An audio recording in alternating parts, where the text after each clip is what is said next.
안녕하십니까. 북금사TV의 윌키입니다. 오늘은 2월 12일 토요일이고요. 어떻게 주말 잘 보내고 계신가요?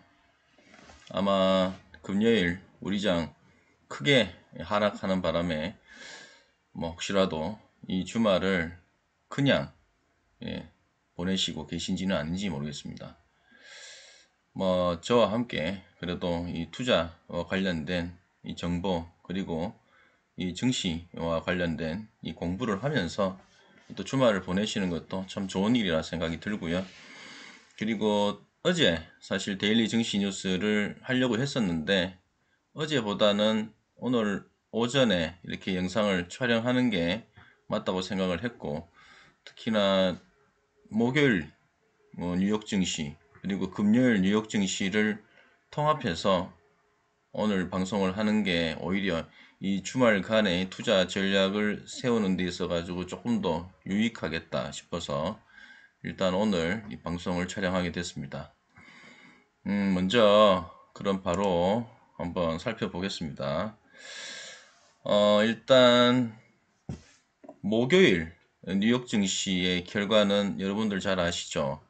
제가 목요일 뉴욕 증시 장 개장 전에 이 방송 촬영했던 부분을 한번 살펴보시면 제가 그날 뭐라고 했냐면은 실질적으로 수요일 날이죠. 그러니까 수요일 날 뉴욕 증시가 미국채 10년물 금리가 소폭 하락하면서 기술 성장주인 이 나스닥 이 큰 폭으로 상승을 했다라는 뉴스를 설명을 드리면서 목요일 날 실질적으로 제가 생각했을 때는 목요일 날 CPI 지수가 발표가 되면서 예상보다도 웃돈다면 그 수치가 웃돈다면 미국채 10년물 금리는 2% 이상 급등할 수가 있고, 이렇게 되면 전일 그러니까 수요일 뉴욕 증시에서의 큰 폭의 상승분을 목요일 뉴욕 증시에서는 대거 반납할 수 있을 것이라는 그런 전망을 했었습니다.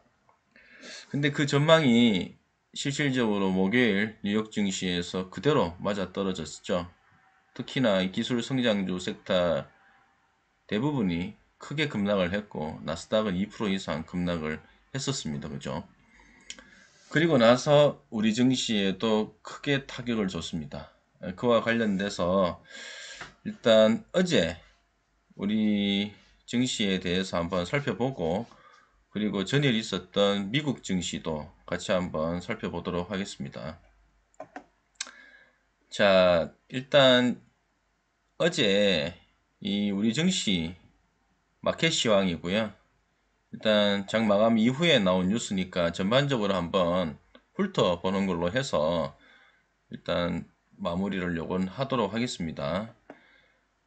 제목은 코스피 미금리 인상 압력에 2740선 하락 마감이라고 일단 제목이 나와 있고요. 그죠?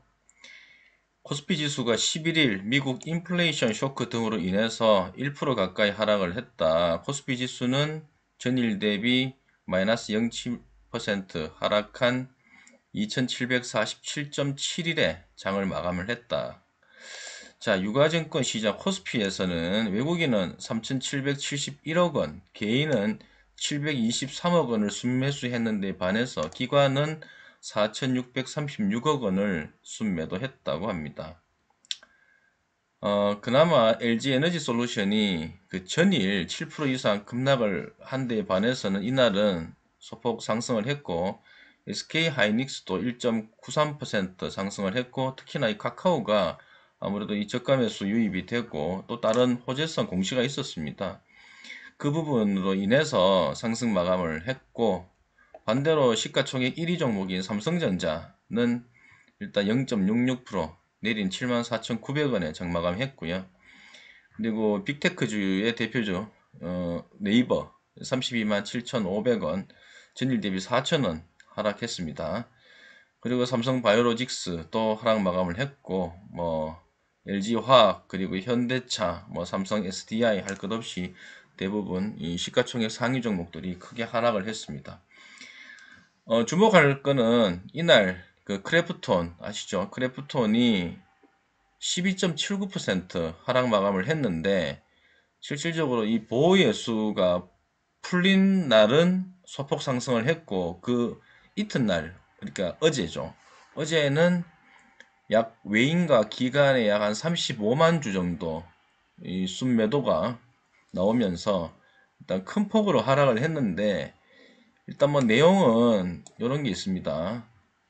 작년에 영업이익이 그 전년보다도 17.3% 감소한 것 때문에 일단 크게 하락을 했다라고 분석을 하고 있는데 뭐 제가 봤을 때는 이런 어떤 내용도 있겠지만 실질적으로 전일 있었던 뉴욕 증시에서도 미국채 10년물 금리가 급등하면서 특히나 이 기술 성장주 섹터가 또 큰 폭으로 하락을 했잖아요. 또 그와 연결되어서 그래프톤도 아마 크게 하락을 하지 않았나 생각이 들고 전일 또 크게 28% 이상 급락을 했던 위메이드도 이날 10.13% 하락 마감을 또 했습니다. 그래서 95,800원 장마감을 했는데 이 같은 걸 보면 실질적으로 게임주가 아무래도 이 기술 성장주 섹터에서는 이 대표주자 격이다 보니까 일어났던 금리 인상기에 가장 취약한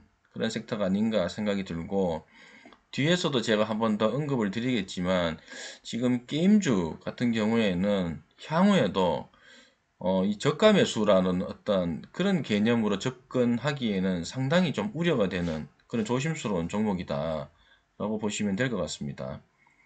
특히나 지금 크래프톤 같은 경우에는 이 1550만 주 가까운 그 보호예수 물량이 이제 풀릴 예정이기 때문에 물론 그 의무보호 예수 기간이 종료가 됐다고 해서 그 물량이 전부 다 시장에 나오지는 않겠지만 아무래도 일부는 지금과 같은 시기에는 많이 나올 수가 있거든요. 이 매물 출회가 되면 실질적으로 지금 25만 원대도 지키지 못할 가능성이 아주 다분하다라는 생각이 듭니다.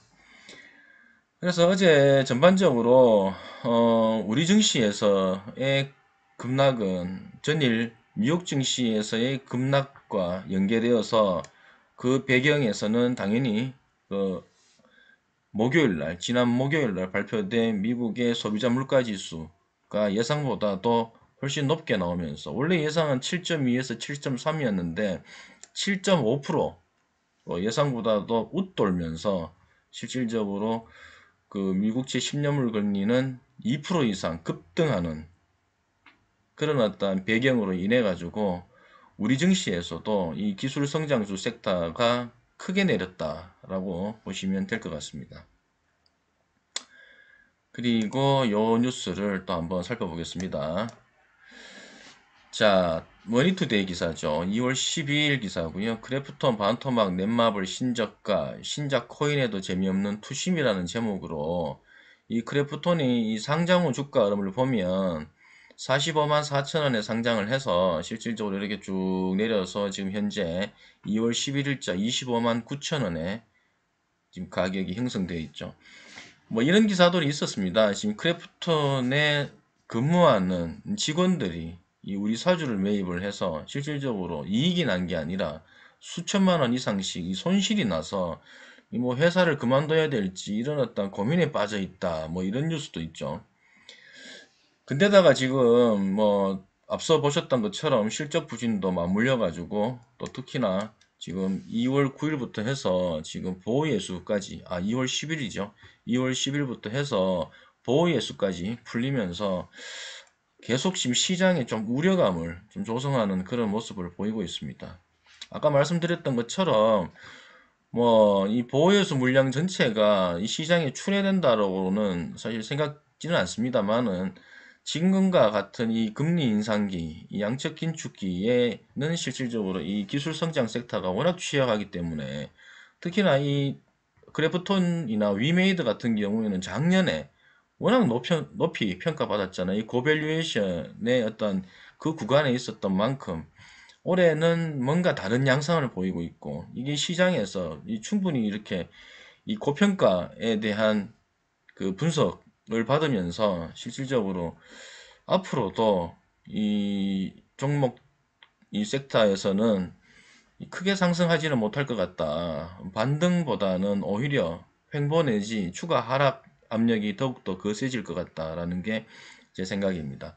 실질적으로 전년도보다도 만약에 영업 실적이 올해 1분기, 2분기 계속 이렇게 발표를 할 거잖아요. 근데 전년보다도 만약에 크게 성장을 하지 못하거나 아니면 유지 내지 소폭 하락을 하더라도 실질적으로 이 주가는 엄청 많이 밀릴 수가 있습니다. 그래서 이 게임주 섹터는 특히나 이 투자에 주의가 요망된다라고 한 번 더 강조를 드리고 싶습니다. 자, 그러면 어제 뉴욕 증시를 한번 살펴보겠습니다. 뉴욕 증시 살펴보기 전에 참 우리 11일 어제 금요일 우리 증시 이 장중에 나온 뉴스였는데 사실 이 뉴스를 보면서 제가 지금 관리하는 밴드에는 어떻게 글을 적었냐면 이 금리 인상보다도 이게 더 큰 악재다라고 이렇게 적었었습니다.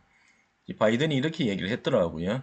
2월 11일 오후 2시 6분 발 뉴스니까 실질적으로 우리 장이 열리고 있을 그 시기인 거죠.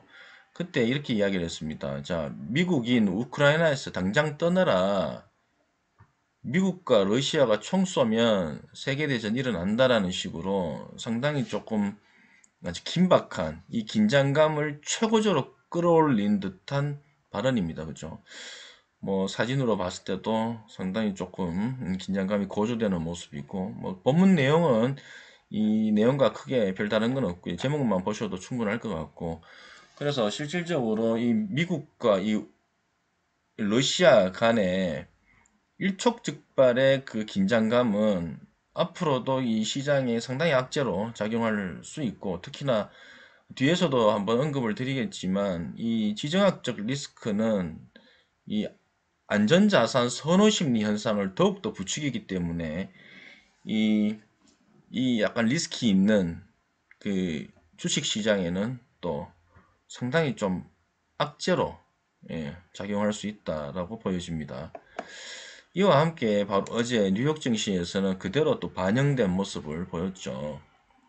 자, 이거 한국경제TV 오늘 오전 6시 59분 뉴스였고요. 제목 미국 증시 러시아 우크라이나 침공 공포에 급락하면서 나스닥이 2.8% 폭락을 했네요. 자, 전일 그러니까 목요일도 그 CPI 지수 발표되면서 미국채 10년물 금리가 2% 급등 그리고 기술 성장주 섹터 대부분이 급락하면서 나스닥이 2% 이상 급락을 했는데 연이어 이 러시아와 이 우크라이나 사이의 어떤 전쟁 위협이 또 공포로 다가오면서 나스닥이 2.8% 폭락을 했습니다.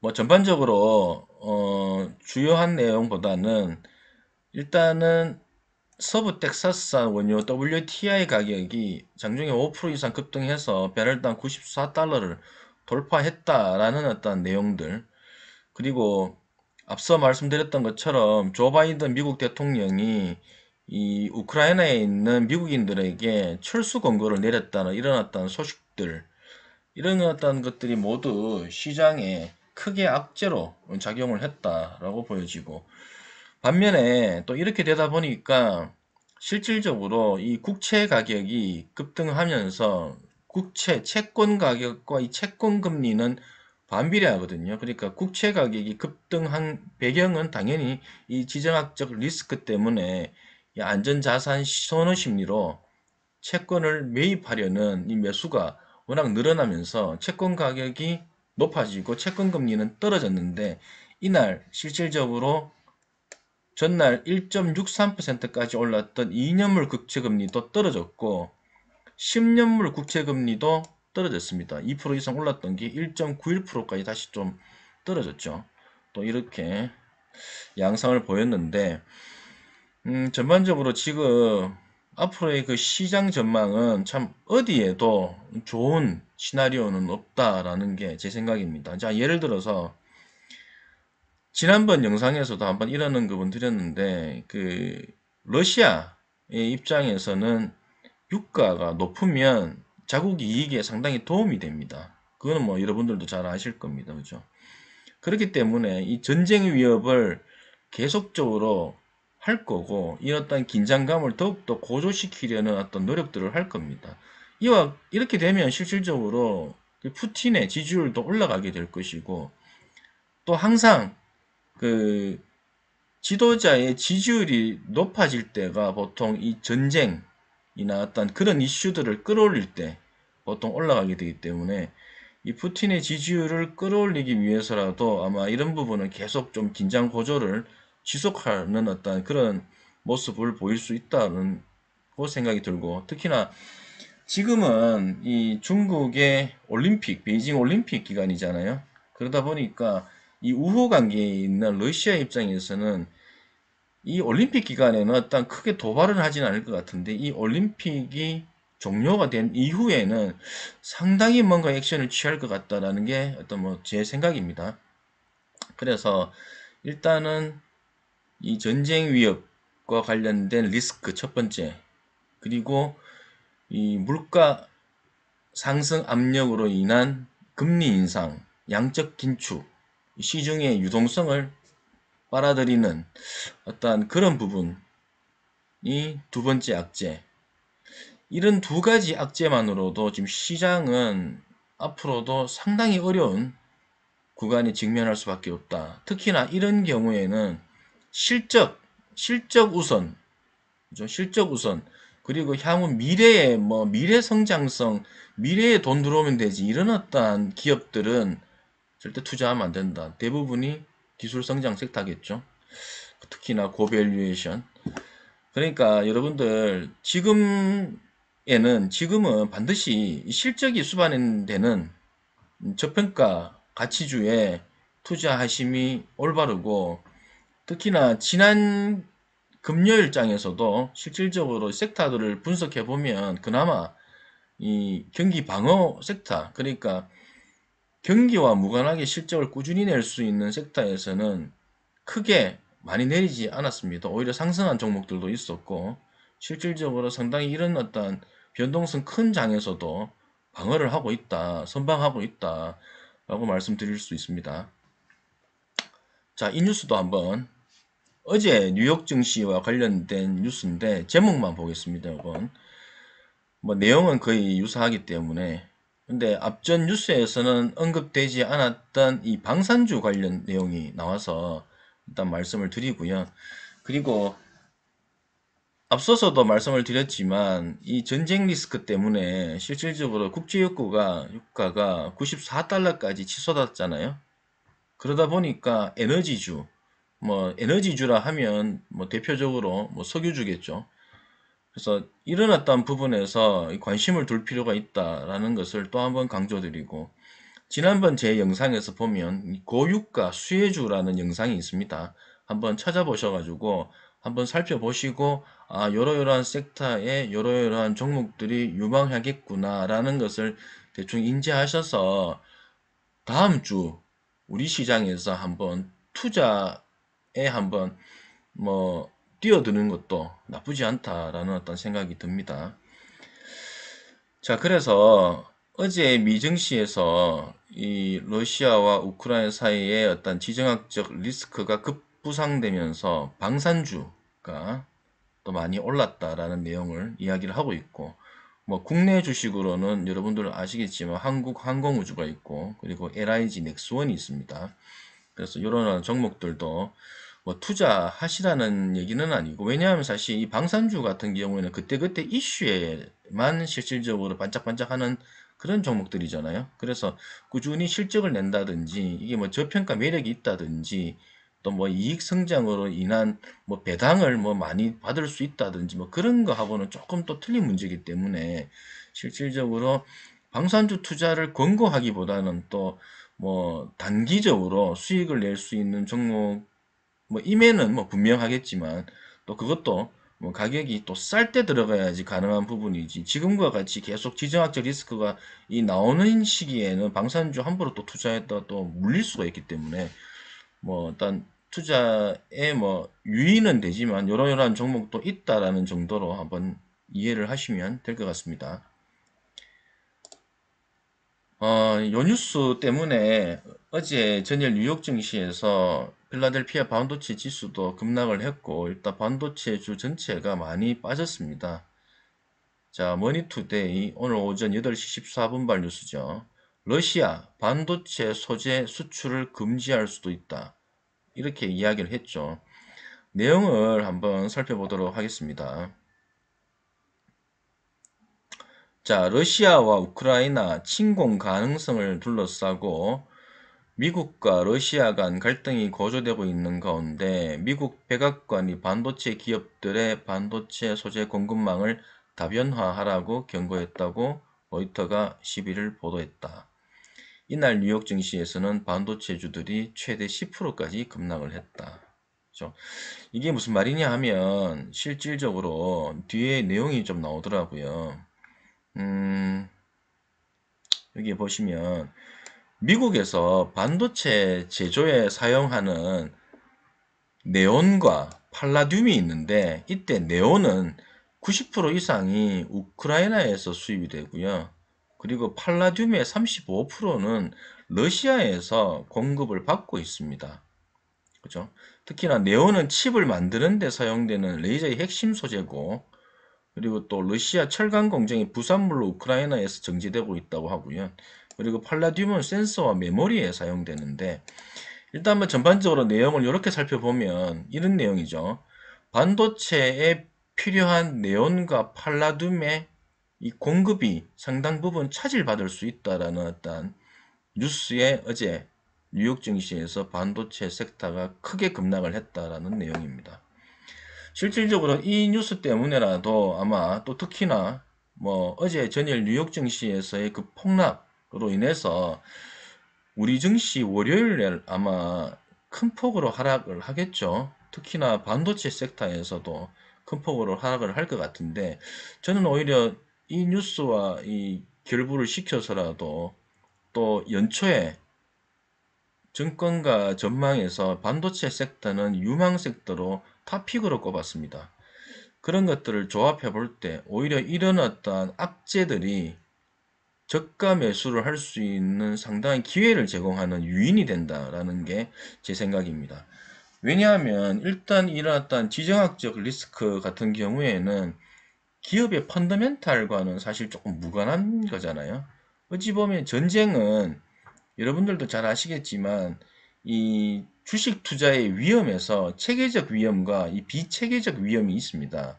이때 체계적 위험은 뭐 전쟁이라든지 뭐 정책 변화라든지 뭐 어떤 경기 변동이라든지 이렇게 기업이 기업의 어떤 위험이긴 하지만 투자자의 입장에서 포트폴리오를 구성한다든지 아니면 뭐 어떠한 방법을 취해서라도 피할 수 없는 위험이 체계적 위험이라고 하고, 실질적으로 뭐 기업의 어떤 노력 아니면 이 투자자들의 어떤 분산 투자 이러한 부분으로 피할 수 있는 기업 위험을 비체계적 위험이라고 하는데, 실질적으로 일어났던 전쟁 위험 같은 경우에는 기업 위험에서도 기업의 펀더멘탈과는 전혀 무관한 그런 위험이거든요.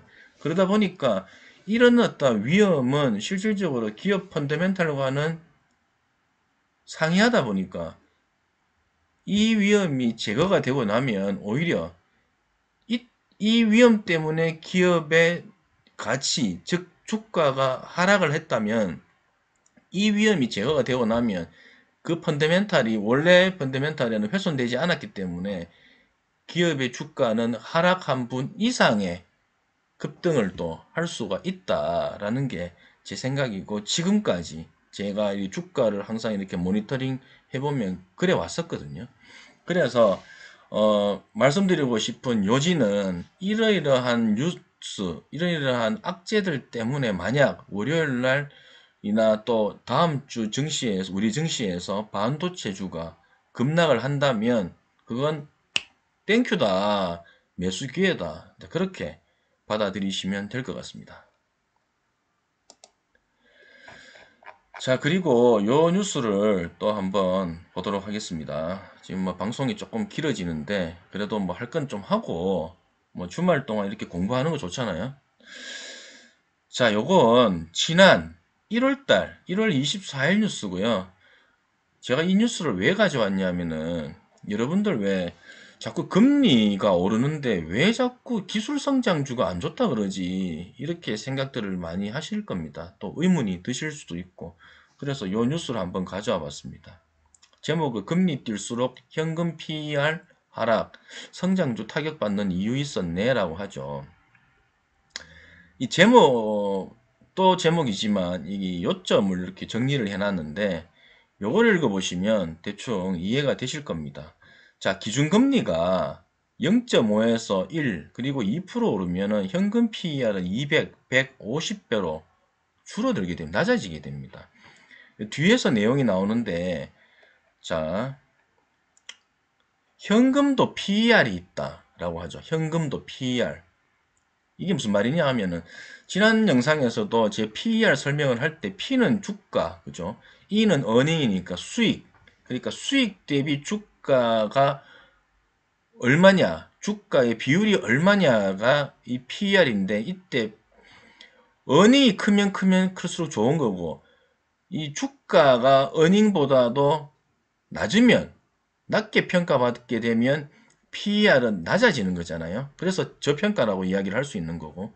근데 현금도 PER이 있다고 합니다. 이때 현금의 가치를 P라고 하고 현금을 보유하고 있을 때의 그 이익을 E라고 계산을 해서 현금도 주가 수익 비율처럼 이렇게 계산을 할 수가 있는데 가령 코로나19 이전에 연 1.25% 하던 한국은행 기준금리가 0.50%까지 하락을 했다면 실질적으로 이때 현금 PER이 80배에서 200배까지 급등해 버렸거든요.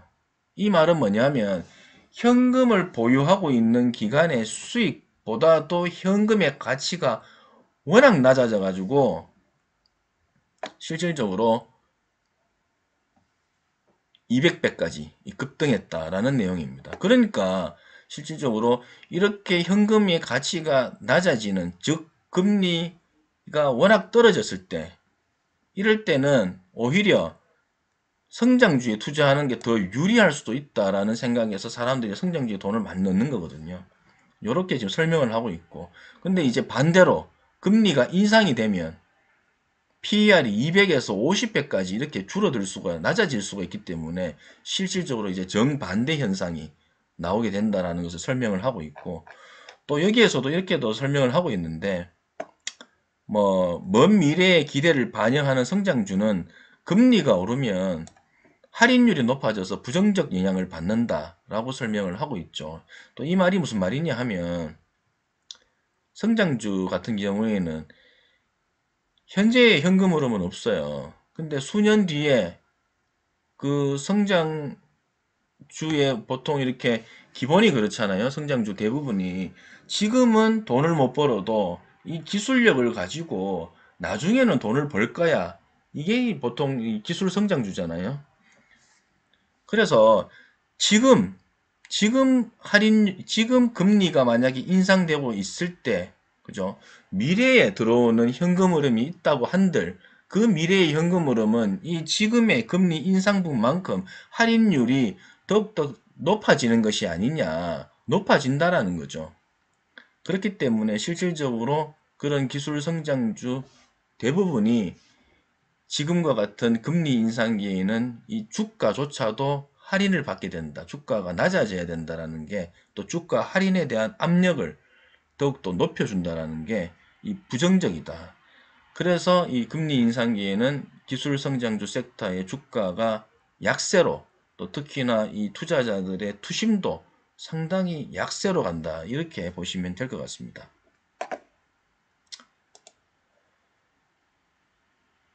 그리고 요거는 제목만 한번 보고 뒤에서 잠깐 또 설명을 드리겠습니다. 자, 이데일리. 이건 어제 오전 뉴스고요. 주주 친화 행보, 변동성 장세에서 주목받는 통신주. 요 전체 내용에서 가장 중요한 거는 배당 수익률이 이 통신주가 상당히 높다라는 것을 설명을 하고 있고, 뭐 KT, SK텔레콤, LG U 플러스 보시다시피 상당히 배당 수익률이 좋잖아요. 그래서 뭐 요런 어떤 통신주 섹터가 여러분들도 잘 아시겠지만 이 경기 방어 섹터입니다. 그래서 앞으로 이 금리 인상기에 혹시라도 이 경기의 침체 일어났던 부분을 만약에 감안한다면 이렇게 꾸준히 실적이 낼 수 있는 이 통신 섹터 나쁘지 않죠. 지난 제 영상에서도 저는 LG U+를 일단 추천을 드렸는데 뭐 지금도 뭐 주가의 흐름은 나쁘지 않습니다. 이런 변동성 장세에서도 그나마 선방을 하고 있고, 그러면 제가 왜 KT나 SK텔레콤은 추천을 하지 않고 LG U+를 추천을 했냐? 일단 시총이 제일 낮아요. 시총이 제일 낮고 뭐 재무 건전성은 이 세 종목 다 괜찮습니다. 다 괜찮은데 KT 같은 경우에는 지금 물적 분할 이슈가 있고 SK텔레콤은 이미 인적 분할했고 그죠? LG U+는 안 했거든요. 그래서 저는 LG U+가 조금 더 낫지 않을까. 특히나 LG U+가 지금 배당 성향을 높여가고 있고 그래서 주주 친화적인 상당히 액션을 많이 취하고 있기 때문에 앞으로도 LG U+는 지금 어떠한 그 주가의 위치보다는 오히려 더 뛰어넘는 지금 12,000~13,000원대에 머물러 있다면 뭐 제 생각에는 이건 사실 지금 15,000원, 18,000원 이상 가도 괜찮은 주식이다라고 보여지거든요. 그래서 LG U+는 저는 나쁘지 않다라고 생각이 들고요. 그래서 지난번 영상에서도 한번 소개를 드렸습니다. 자, 제가 소개드리는 오늘 마지막 뉴스고요. 2월 10일자 뉴스였습니다. 요거 목요일자 뉴스였고요. 리오프닝 주 재부각 의류 카지노 업종 주목. 자, 리오프닝 주라고 해서 지난 영상에서도 뭐 여행도 있었고 항공주 섹터 있었고 그죠? 뭐 근데 사실 저는 여행과 항공주 같은 경우에는 환율이 낮아지지 않는 한, 그리고 유가가 떨어지지 않는 한, 이 상승세가 계속 유지되기는 힘들 거다. 그래서 투자하기에는 조금 우려가 된다라는 어떤 설명으로 이야기를 드렸었는데, 의류와 카지노 업종은 조금 틀린 부분이 있습니다. 그래서 의류와 카지노 업종을 주목해 볼 필요는 있다라고 생각이 들고, 특히나 이 의류 업종은 대표적 수출 업체 중 또 하나이기 때문에 물론 내수도 중심이 되지만 의류 같은 경우에는 이 수출도 많이 하거든요. 그래서 지금과 같은 이 환율이 상승하는 이 고환율 이 시기에는 상당히 또 수혜를 받을 수가 있고, 제가 의류에 대해서 한번 대충은 봤는데 뭐 여러 종목들이 있는데 최근에 보니까 이 가격 메리트가 있는 종목은 필라 홀딩스가 상당히 조금 이 가격 메리트 그리고 지금 뭐 이익 대비 어떤 뭐 주가 즉 이 PER 부분도 상당히 지금 저평가 구간에 있는 것 같다라는 게 제 생각입니다. 일단 그 환율과 관련해서 이 환율 수혜주 이 지금과 같은 이 고환율 같은 경우에 어떠한 투자 섹터가 유망한지에 대한 부분은 제가 추후에 뭐 빠르면 이번 주말에서라도 한번 자료를 조금 구성을 해서 영상을 한번 만들어서 제대로 한번 설명드릴 수 있는 시간을 갖도록 하겠습니다. 아무튼 여러분 또 이렇게 변동성이 커지고 있습니다. 그죠? 최근에는 조금 증시가 나쁘지 않았는데 갑자기 뭐 소비자 물가지수 발표되고 또 특히나 이 지정학적 리스크가 또 갑자기 급부상하면서 또 변동성이 커가고 있습니다. 하지만 제가 지난 영상에서 이런 말씀 드렸죠. 3월부터는 양상이 조금 달라질 거다. 3월부터는 이 반등할 수 있는, 이 제대로 반등한다는 얘기죠. 반등할 수 있는 그런 모멘텀이 조금씩 갖춰지고 있는 듯한 느낌이 보인다라고 말씀드렸고, 뭐 그 배경에는 일단 우리는 3월 9일 날 있는 그 대선, 이 대선이 뭐 누가 되든지 간에, 대통령이 누가 되든지 간에 일단은 바로 이 경기에 대한 부분은 높여야 되기 때문에 아무래도 이 각종 규제라든지 이런 부분들을 상당히 완화한다라는 게 제 생각이고, 또 그렇게 되면 이 주가 흐름에도 상당히 긍정적 영향을 미칠 수 있다라는 게 또 제 시각입니다. 전반적으로 또 이 뉴욕 증시에서도 이 각종 그 전문가들이 애널리스트들 뭐 이 뉴욕 증시의 전문가들 대부분이 또 3월부터는 증시 반등을 이야기를 하고 있고 2월이 이 매수가 할 수 있는 가장 적기라고 지금 설명을 하고 있거든요. 그래서 지금 일어났던 변동성에서 특히나 이렇게 또 급락 또 하락이 나올 때 주식을 저가 매수하는 것은 상당히 바람직하다 말씀을 드리고 싶고, 또 하나 한 번 더 강조 드리는 거는 반도체 섹터는 만약에 다음 주에 급락이 나온다면 반드시 이 저가 매수하는 그런 어떤 자세로 전략을 세우시는 게 좋다라는 걸 한 번 더 강조드리고 싶습니다. 아무튼 남은 주말 잘 보내시고요. 저는 또 영상으로 인사드리겠습니다. 네, 감사합니다.